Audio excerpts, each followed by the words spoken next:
पिछले एपिसोड में हमने देखा था कि जूइंग की फाइट एक एबिश डीमन के साथ हो रही थी, पर जूइंग इस फाइट में बुरी तरह से पिट रहा होता है। अब आगे इस एपिसोड की शुरुआत में हम देखते हैं कि वो डीमन जूइंग पर अटैक करके उसे मारने वाला होता है, पर तभी जूइंग अपने स्पीयर को समन करता है, लेकिन जूइंग उस डीमन पर अटैक करता इससे पहले वो डीमन जूइंग पर अपने नुकीले पंजों से अटैक कर देता है और जूइंग नीचे गिर जाता है। अब वो डीमन भी जूइंग पर अटैक करने के लिए नीचे आने लगता है, पर डीमन जूइंग पर अटैक कर पाता इससे पहले ही जूइंग दूर हट जाता है, लेकिन वो डीमन जूइंग पर अटैक करने के लिए उसका पीछा करने लगता है। साथ ही साथ जूइंग पर अटैक भी किया जा रहा था, तो वो अपने स्पीयर से डीमन की सींग पर अटैक करता है, जिससे उस डीमन को बहुत तकलीफ होती है। जूइंग समझ जाता है कि इस डीमन की सारी ताकत इसकी सींग में है।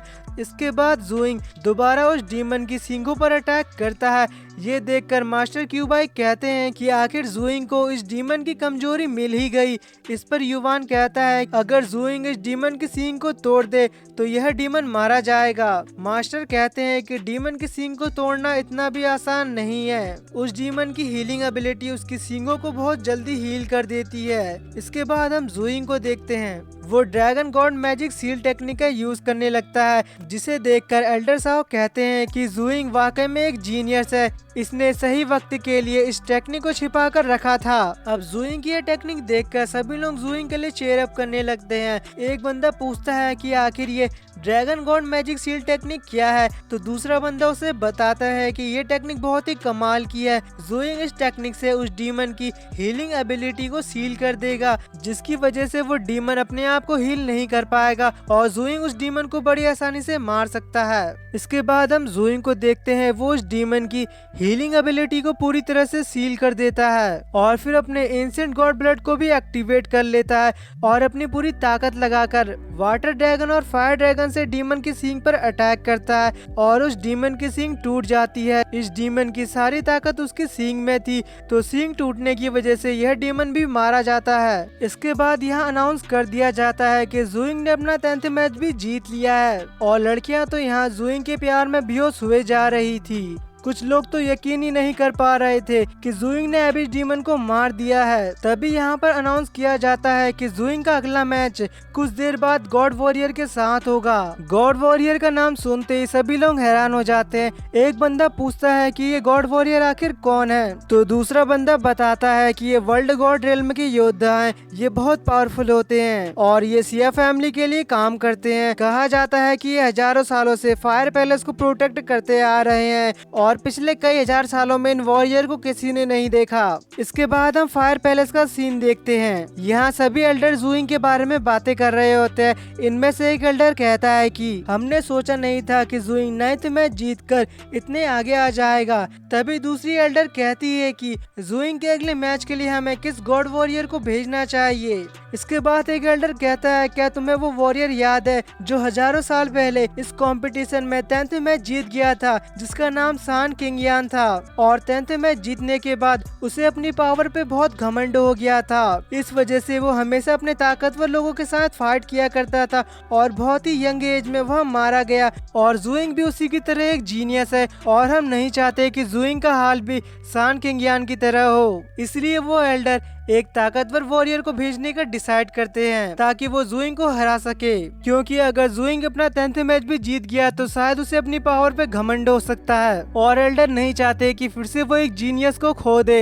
इसके बाद हम जूइंग को देखते हैं, वो एबिश डीमन के साथ फाइट में काफी इंजर्ड हो गया था। तभी सुकिन जूइंग के पास आकर उसे सहारा देती है। यहाँ यूजिन को भी जूइंग की काफी चिंता हो रही थी। अब जूइंग का अगला मैच कुछ देर बाद शुरू होने वाला था, तो जूइंग थोड़ी देर के लिए रेस्ट करने चला जाता है और यहाँ गार्ड एरिना को फिर से ठीक करने लगते हैं। अब जूइंग ने अपना 9th मैच जीत लिया था, इसलिए सभी एल्डर जूइंग की तारीफें करने लगते हैं, क्योंकि पिछले हजारों सालों में सान किंगयान के बाद जूइंग एक ऐसा वॉरियर था जिसने इतनी कम उम्र में इस कंपटीशन के 9th मैच को जीत लिया है। अगले सीन में हम लिंक्सी को देखते हैं, जो जुइंग के ऊपर बैट लगाकर बहुत सारा गोल्ड जीत गई थी, जिसमें से वो आधा गोल्ड पेंग सान को दे देती है। इतना सारा गोल्ड देकर पेंग सान की शॉर्ट खुश हो जाता है और वो कहता है कि सिस्टर लिंगसी, तुम और पेंग सान सिंगल हो, तो इसलिए तुम दोनों को एक दूसरे के साथ शादी कर लेनी चाहिए। इतने में यहाँ पर दो आदमी लड़ने लगते हैं। एक आदमी दूसरे से कहता है कि तुमने कहा था कि जुइंग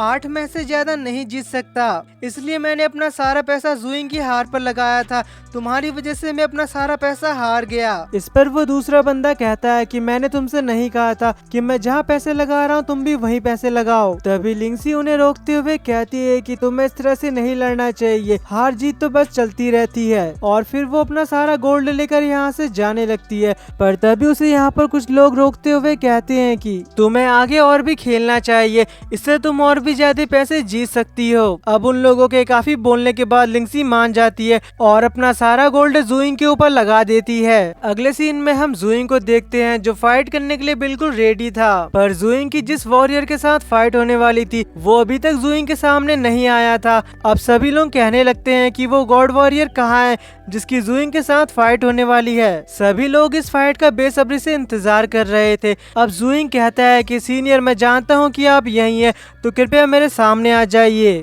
तो अब वो गॉड वॉरियर भी जुइंग के सामने आने लगता है, पर इस गॉड वॉरियर की एंट्री काफी अमेजिंग होती है और ये गॉड वॉरियर वाटर एलिमेंट की पावर को यूज करता है। यहाँ आए सभी लोग गॉड वॉरियर को देखकर काफी ज्यादा हैरान हो जाते हैं, क्योंकि उन्होंने हजारों सालों से किसी भी गॉड वॉरियर को नहीं देखा था। जुइंग उस गॉड वॉरियर को ग्रीट करता है, तो वह गॉड वॉरियर जुइंग से कहता है कि मुझे तुमसे मिलकर खुशी हुई, 10,000 साल बाद मुझे फिर से यहाँ लड़ने के लिए बुलाया गया है और मुझे इस बात की खुशी है कि तुम्हारे जैसे यंग टैलेंटेड वॉरियर भी सिया कॉन्टिनेंट में हैं। अब जुइंग कहता है, सीनियर, मुझे आपके साथ फाइट करने का मौका मिला, ये मेरे लिए गर्व की बात है। इसके बाद वो दोनों एक दूसरे के साथ फाइट करने के लिए रेडी हो जाते हैं। पर तभी गॉड वॉरियर जुइंग से कहता है कि अगर तुमने अपने वेपन से मुझे एक बार भी टच कर दिया तो मैं अपनी हार स्वीकार कर लूंगा और तुम अपना 10th मैच भी जीत जाओगे। अब जुइंग मन ही मन में कहता है कि इस गॉड वॉरियर की ताकत बहुत ज्यादा है, अगर ये मेरे साथ सीरियसली फाइट करेंगे तो मुझे बस अपने एक ही अटैक में मार सकते हैं, इसलिए मुझे इनके साथ संभल कर फाइट करनी होगी। तो अब जुइंग अपनी फायर पावर का यूज करते हुए गॉड वॉरियर पर अटैक कर देता है, पर वो गॉड वॉरियर बड़ी आसानी से जुइंग के अटैक को डॉज कर लेता है। जुइंग बार बार गॉड वॉरियर पर अटैक किए जा रहा था, पर जुइंग जितने भी अटैक करता है तो वो गॉड वॉरियर जुइंग के सभी अटैक को डॉज कर रहा था। तभी यहाँ पर एक बंदा कहता है कि उस गॉड वॉरियर को पहले ही पता चल जा रहा है कि जुइंग उस पर कहां से अटैक करने वाला है और वो गॉड वॉरियर जुइंग के सभी अटैक को बड़ी आसानी से डॉज कर रहा है। अब वो गॉड वॉरियर जुइंग के आगे एक वाटर की दीवार बना देता है। जुइंग उस वॉल को तोड़ने की कोशिश करता है, पर वो ऐसा नहीं कर पाता और जुइंग का स्पेयर उस वाटर वॉल के अंदर जाने लगता है, लेकिन जुइंग अपने स्पेयर को बाहर निकालने में कामयाब हो जाता है। इसके बाद जुइंग अपने फायर ड्रैगन का इस्तेमाल करते हुए गॉड वॉरियर पर अटैक कर देता है। हम देखते हैं कि जुइंग का फायर ड्रैगन उस गॉड वॉरियर को जकड़ लेता है, लेकिन गॉड वॉरियर जुइंग के फायर ड्रैगन को डिस्ट्रॉय करते हुए बड़े आसानी से आजाद हो जाता है।